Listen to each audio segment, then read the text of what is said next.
السلام علیکم نوی ویډیو سره تاسو ورکړی وي امید لرم چې تاسو ټول به او خوشاله وئ ژوند په مزو کې به وئ مالدان کې ډېره زیاته افسوسناکه دردناکه واقعه رامخې ته شوې ده د ظلم انتها شوې ده یو بل ښایسته شاه زلمی په یارانه قرباني چې ظالمانو ډېر زیات په بېدردۍ سره قتل کړو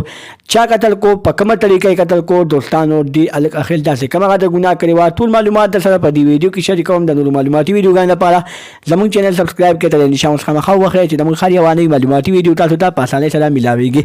مالدان کې د ظلم انتها شوې ده ډېره زیات افسوسناکه دردناکه واقعه رامخې ته شوې ده یو بل ښایسته خلک په یارانه نه کړو باندې ډېر زیات په بېدردۍ سره قتل کړی شو او بیا هغه قتلان نامعلومه نوم ورکړی شو دوستانو دا نامعلومه کسان به کله پیدا کېږي دغه ظالمان به کله نیول کېږي دغه ظالمان به کله پولیس رامخې ته کوي چې دغه ظالمانو داسې کارونه ولې وکړل چې ښایسته زلمي هلکان قتل کوي د دوی هلکانو نه د اول غلط کار مطالبه وکړي د زنا کولو مطالبه ترې وکړي چې کله دغه هلکان د زنا کولو مطالبه ورله پوره نه کړي او دغه خبرې ورله ونه مني نو بیا دغه ظالمانو په دوی باندې دومره غټ الزام ولګوي چې اول ورله نشه ورکړي نشې په حالت کې ورسره زنا وکړي خپل شوق پرې پوره کړي بیا د هغه شوق پوره کولو نه بعد دغه هلک ډېر زیات په بېدردۍ سره قتل کړي په دغه وخت کې به دغه هلک په مور او پلار په زړه باندې څه تېرېده چې دغه یو ښایسته بچی د کور نه په پیدل باندې ځي په خپلو خپو باندې ځي او هغه بچی بیا په پردو په خپو باندې راځي یعنې مثال ده چې په کټ کې راځي دوستانو چې کله مور او پلار ته پته لګي داسې زموږ بچي قتل وشو زموږ د بچي لاش نه معلومیږي نو مور او پلار پولیسو ته وویل چې زما بچي لاش پیدا کړئ زما د بچي لاش پیدا کړئ زما د بچي لاش پیدا کړئ خو بیا پولیس